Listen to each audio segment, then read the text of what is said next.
We now have the three cluster events that Robert Eshik mentioned at the beginning.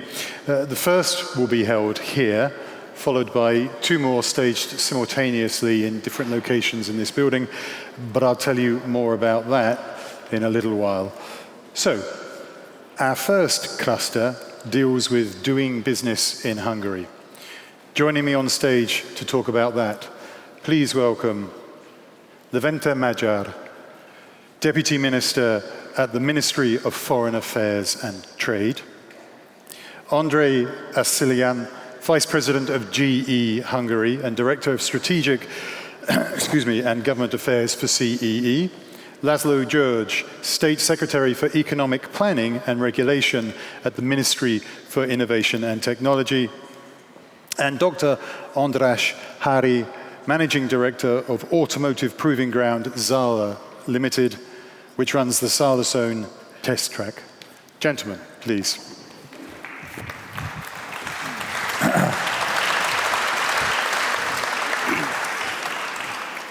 Ne, középre nem. Legyen tezek. Ott.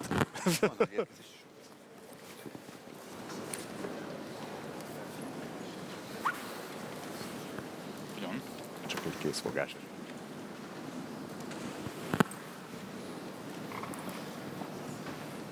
We'll just play a little game of musical chairs. I'll set the scene, and then we'll jump into the questions.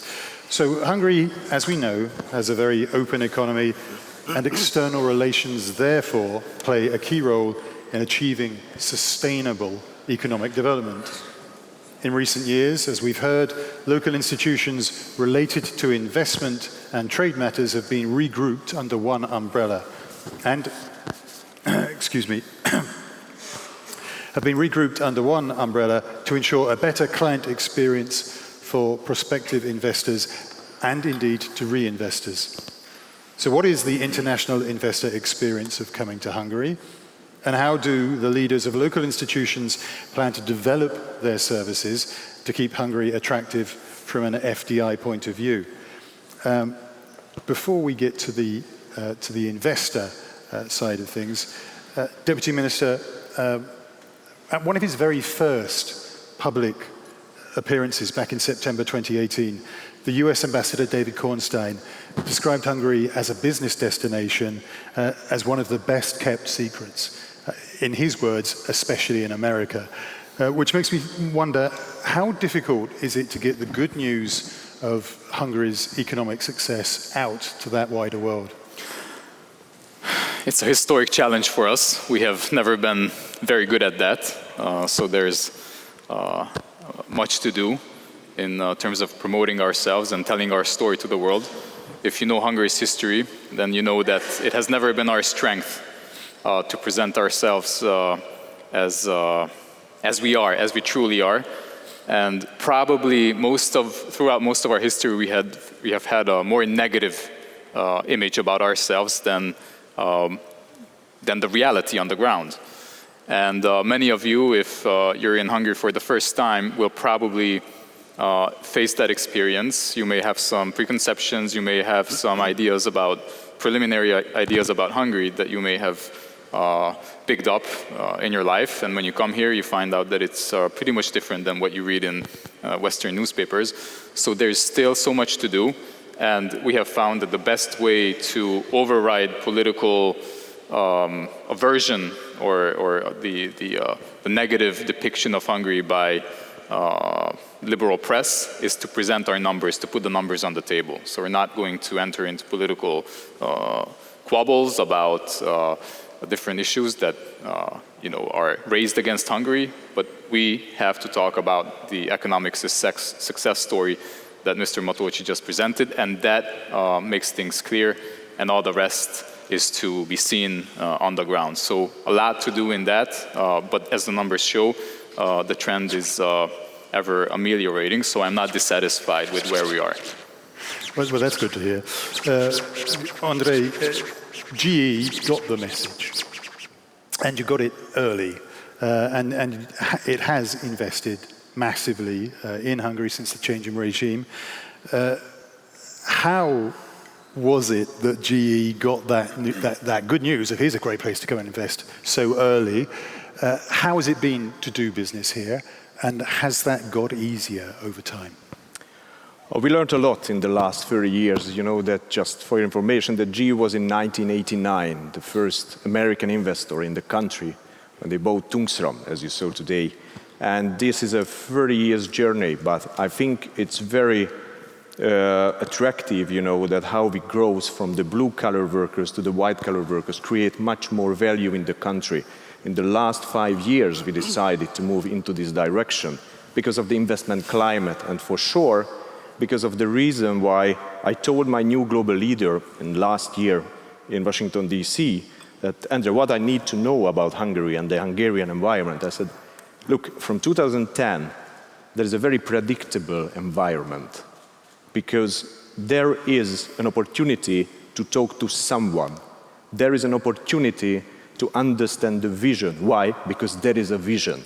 And next to a vision, there is a strategy. If we can be in line with this strategy, we can be the beneficiary of that. And that's happened. You mentioned that there's someone to talk to. That's always important. Laszlo, given the government's drive for more value-added jobs, especially around R&D, what's the Ministry for Innovation and Technology doing to encourage more new investors, and indeed the likes of GE, which is perhaps just as important, to reinvest in Hungary? You know, we Hungarians are told to be more creative than the average. It's not we are who are saying this, but if you were here in the morning and Melanie Seymour mentioned it, I hope so, the CEO of BlackRock Budapest, that we are kind of a problem solvers. Actually, we are criticizers, not problem solvers, but with the Anglo-Saxon management culture combined with our critical thinking, it creates a great synergy. That's what she says, and that's one thing why she thought that Hungary is an attractive location to create an innovation, research and development center.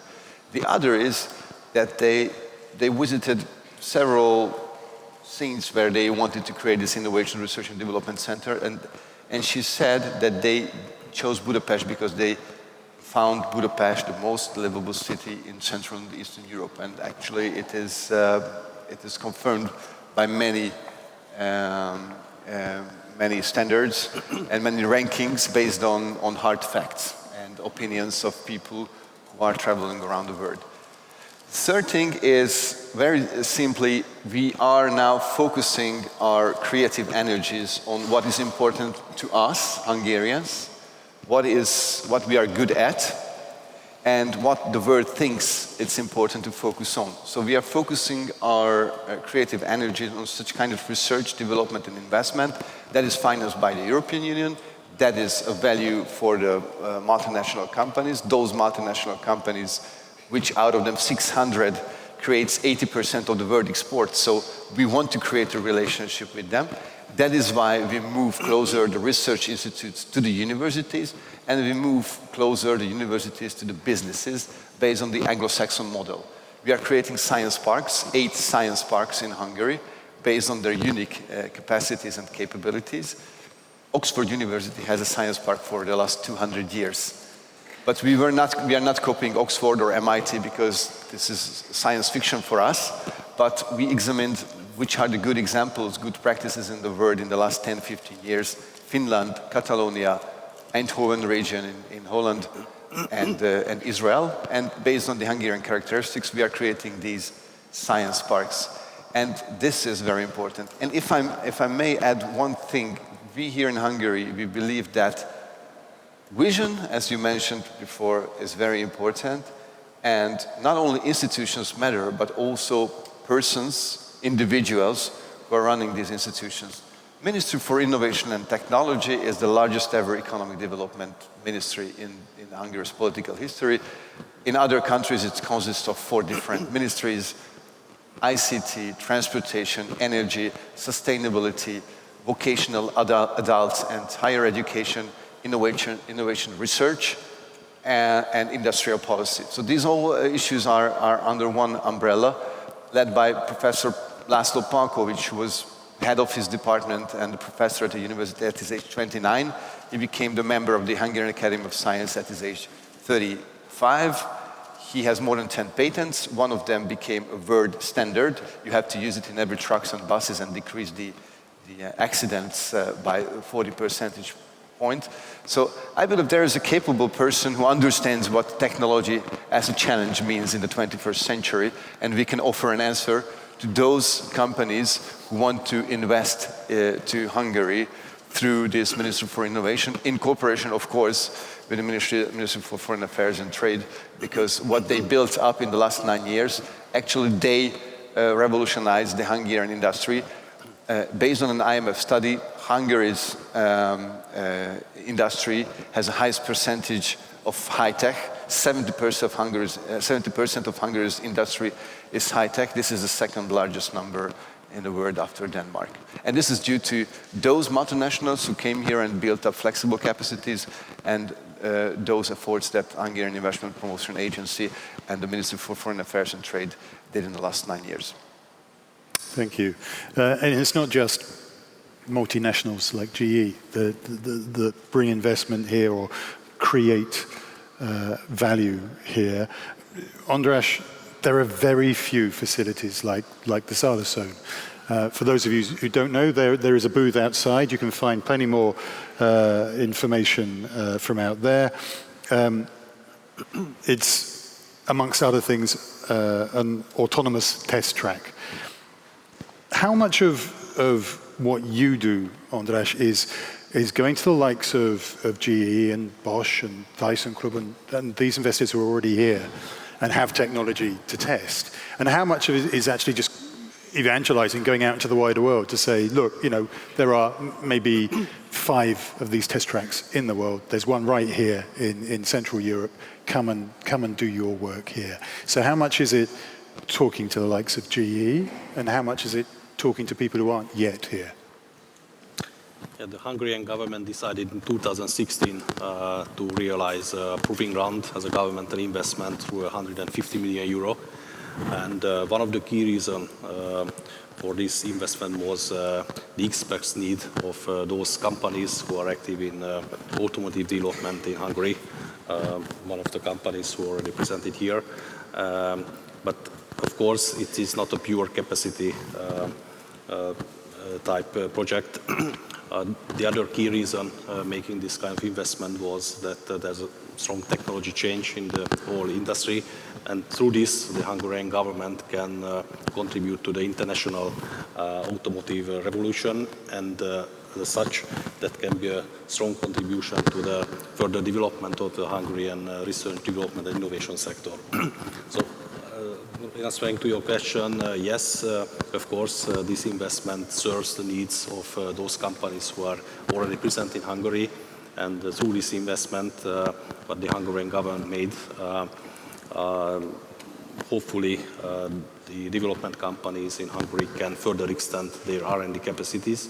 But additionally, and we can say that most of the clients are from all over Europe and also partly outside Europe, the investment of Sala zone proving ground can also contribute to further FDI investment in Hungary.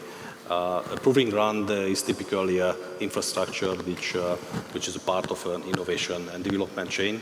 The clients and users of a proving ground, as always, companies from automotive and also the ICT sector who are developing the kind of product, either close to industrialized phase or more a product concept phase. And that's important because normally the Hungarian proving ground is a kind of open test track, so I mean it's a multi-user type of proving ground, but resulting in the situation that if we have a constant client here, then that's a clear logic next step that this company can create a local entity and local development site here. And this is a very special mechanism the proving ground can result in, and we already see the first examples of that. And so in this way, as a summary, yes, the proving ground realized by the Hungarian government can help the further development and competitiveness of automotive and development companies in Hungary. But on the other hand, it's a very good tool to further attract companies to bring further FDI to Hungary in the field of research and development. And it really is designed in Hungary. It's living the slogan. Deputy Minister, we've heard throughout today that Hungary is rising up through the value chain, which is good news for businesses, it's good news for Hungarians as well. As the sort of investments you target become ever more complex, does that make it harder to bring in more FDI? So is the international competition any less cutthroat at the cutting edge?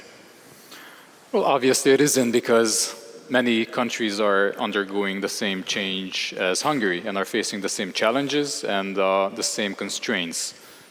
So there is an extremely competitive environment, but the numbers sustain the fact and our perception that we are doing a good job in terms of attracting high value-added jobs to Hungary.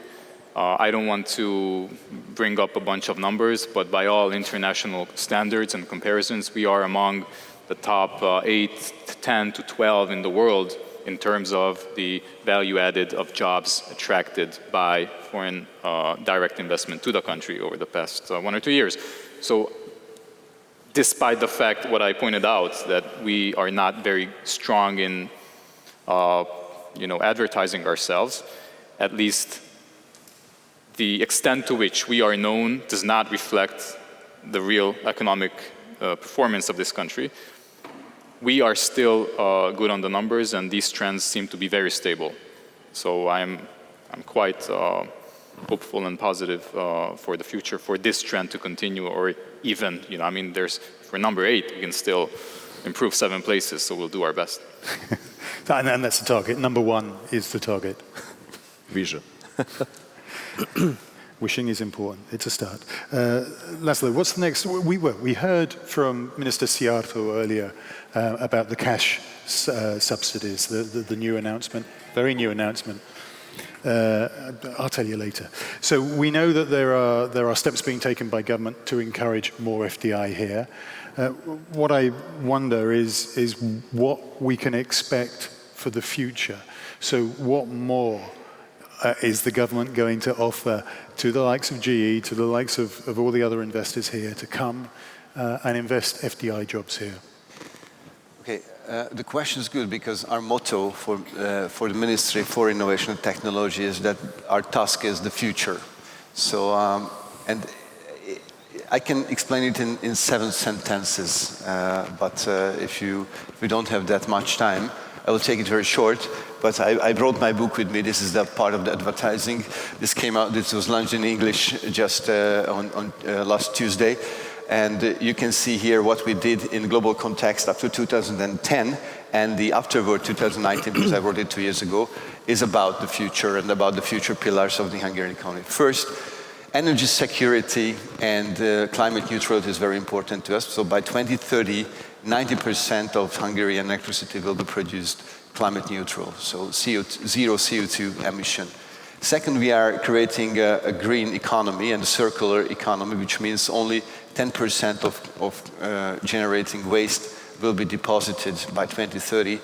The 90% will be used in the energy, so in the cycle, or in the material, so in material, in the cycle, or in energy. Third, we are building these science parks. One of this is the Zala Zone, the proving ground, which is Europe's largest proving ground, connected and autonomous driving facility. We also have the Eli Laser Center in Szeged, which is, okay, I'm not going into details. I'm very much into going into details. The fourth thing is that we are creating a digital infrastructure. Governor Mateusz showed us that we have one of the most penetrated and fastest 4G network in the world.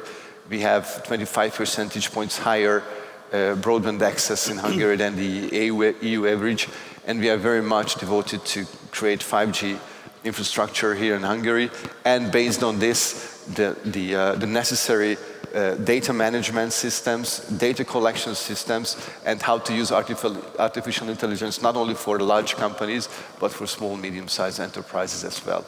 The fifth is that we are creating a transportation infrastructure, motorways, roads, railroads, airports, in order to connect even more Hungary into the world economy. We have the most penetrated road network in the Central Eastern European region, but in 5 years, every village will be reachable within 30 minutes from a motorway.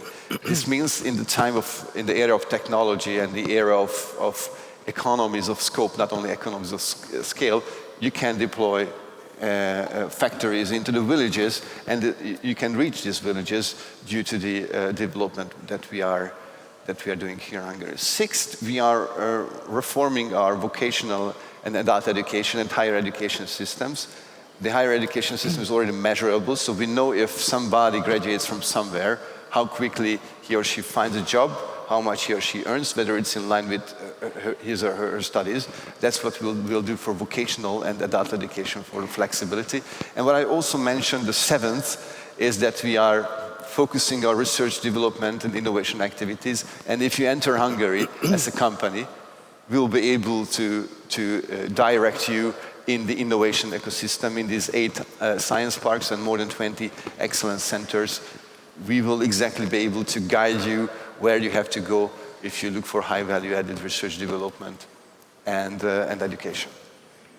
Excellent. So 7 really is 7. It's usually 7 plus 1. And Yeah, maybe a it was couple of 7, others. Thank yeah. you very much for that. Endre, Yes. we've already talked about finding the right people to talk to.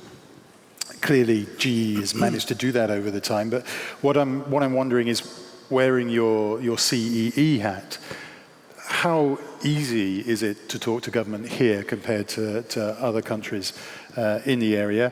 And then beyond that, what's next for GE? And if you want to use now to make a brand new statement, I'll be very happy. Yes. You don't have to. By the way, I have an example for today. But let's turn back. I'm acting in 22 countries now as a CEE, Strategic and Government Affairs, and my task is, really the strategy of the future investments.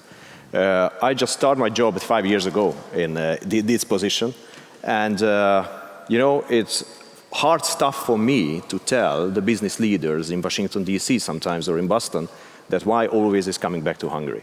But I would like to tell you that when you have an environment for the investment which is stable, it politically needs to be stable. This is how the industrial sees. It means that 2/3 in the parliament is a stable political background. Why? Because the people elected the government in force. You need a vision. You need a country vision, and you need a strategy, an understandable strategy for you as an industry by the government who represent the people in a country. We have it from 2010. That was the reason why in 2012 we signed a strategic partnership agreement. Why? Because we believe that just a cooperative ecosystem is workable in the future. We have a lot of challenges. Big industrials has a lot of challenges, but we need to work together. That was what's happened from 2012 since 2019. And what I would like to tell you, you asked an example. I can share with you an example. This is an excellent story which shows pretty well how a company transformed together with a country like Hungary. 1989, 95% of our employees are blue-collar workers in a lighting manufacturing site. In 2019, more than 55% of our employees are high added value jobs. In 2014, GE Healthcare, software developers, 22 people. We just started something. Now it's more than 450. You cannot do it without a strong ecosystem. Government, policies, the whole environment, including the infrastructure, including the well-educated people, the educational system, healthcare system. It's very important. It needs to be healthy. We will start in this country a cooperation for a change of the paradigm of the research together with Harvard MIT Medical Science and Technology Institute from 2020. And why? Because they said from Boston, by the way, our headquarters in Boston, and we start this cooperation not in Boston, but in Budapest, Debrecen. Why? Because they said it looks very attractive.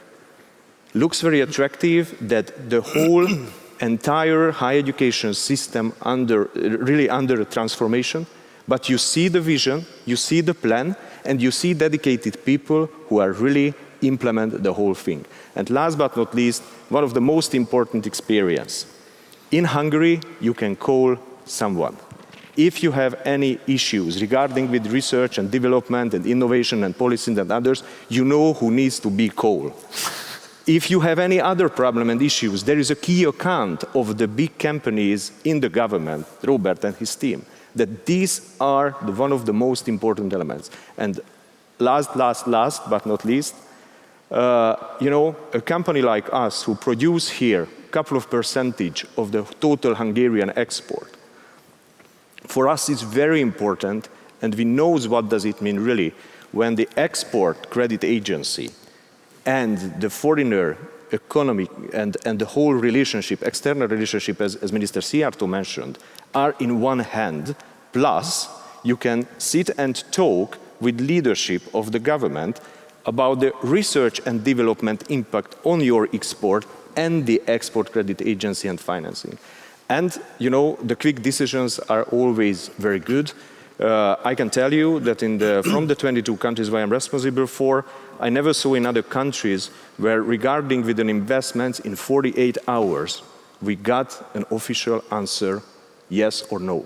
And for the industry, the predictability, the vision, the stable environment, because when we invest into a country, we need to calculate what will happen 5 years from now.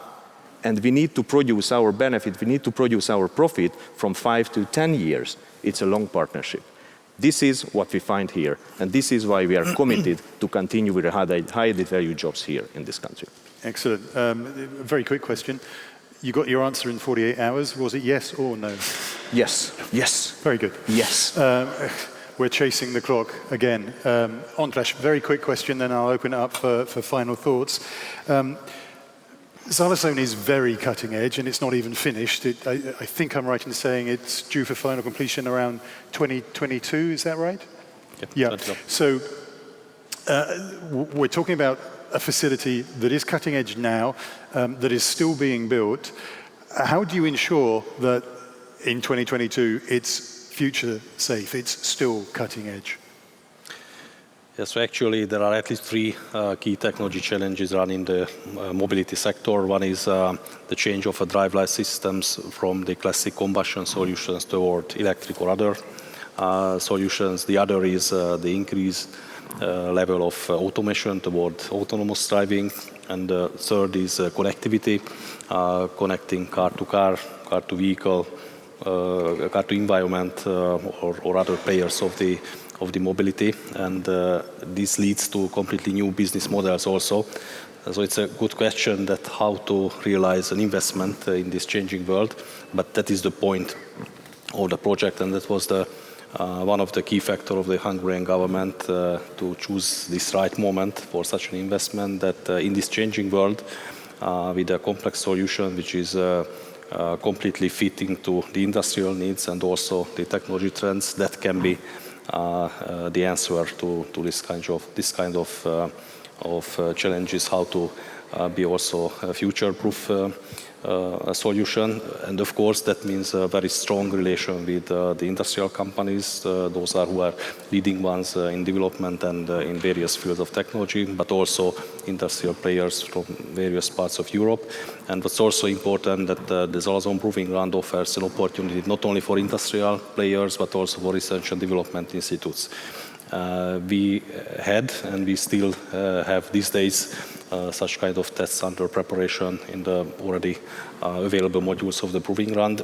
And through this kind of R&D cooperations, joint collaborations of industrial and R&D institutions from a wide range of network of Europe that can supply the real information and I would say the support to the project to generate a future-proof outcome at the end.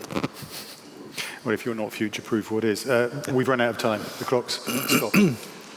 A final thought, Deputy Minister. Okay, so I'd like you to forget everything that we talked about here for a moment. Forget all the numbers, forget all the statistics, and look at, and try to feel Hungary. Look at. I'm curious whether you feel the energy that is in this country, because it's not only about developing the Hungarian economy that we set out to do, it's to rebuild this country, because after 1989, the change of regime, we lost 10 years in the 90s with a screwed privatization process, with incompetent governments squandering all the wealth of the state that was actually the wealth of, it consisted of confiscated properties in the 50s that were never returned. These companies were never overhauled, so we lost the 90s as it is, gone to the garbage. We lost the 2000s because of the ex-socialists' mismanagement of the economy. Hungary went bankrupt before Greece, don't forget that, in 2008. So after 2010, our job is not to just develop the country, it's to rebuild the country, and that has a positive vibe. You have to, I'm sure that you feel the excitement and the energy that surrounds us, because this is the very important historic task that we are undertaking. So if you like Hungary because of this attitude and you feel the air of a positive outlook to the future, then you should come and invest here. And then, of course, you got to check the numbers whether they match, but I'm sure they will. Yeah, and then remember everything that we've said here. Endre, last thought. If you believe in experiences, I think we have 30 years experience here. It's a good reason to reinvest. And this is what I would like to advise everyone who really looking for a place to come here, because you will find the people on the ground who will make your success. Thank you. Laszlo? The head of one of the largest consultancy firms just visited me recently, and he used the word funky. So I would say the same what Levente said, the Deputy Minister said, that forget about the facts, what we said about Hungary. Try to enjoy the built environment, our inherited natural environment. We will have a gala dinner in the Museum of Fine Arts. We should have it in Gosdú udvar or Király utca, but I hope you will have time to dwell around, to look around the city. So try to feel, and we have a kind of a culture, and we made decisions, we made political decisions that this culture is important to us, and the safety and security of the country is important to us. So if you come to Hungary, you can count with this safety and security and this culture. This is predictable and this is safe for your children. I think it's very important for a future investment. I'm a journalist, and I have a slightly old-fashioned view that facts, the right facts, are important, but I like funky as well. András, last thought from you, sir. You asked before about future-proof orientation. So I think a project like Zalazon Proving Ground is in its Science Park ecosystem under the umbrella of complex Ministry of Innovation and Technology, also in cooperation with the global diplomacy network of the government and in strong cooperation with HIPAA and other organizations, can offer an opportunity for development companies who are in Hungary, who could come or might come in Hungary for the challenges in a changing world. So this is our slogan. Thank you. And thank you all, gentlemen.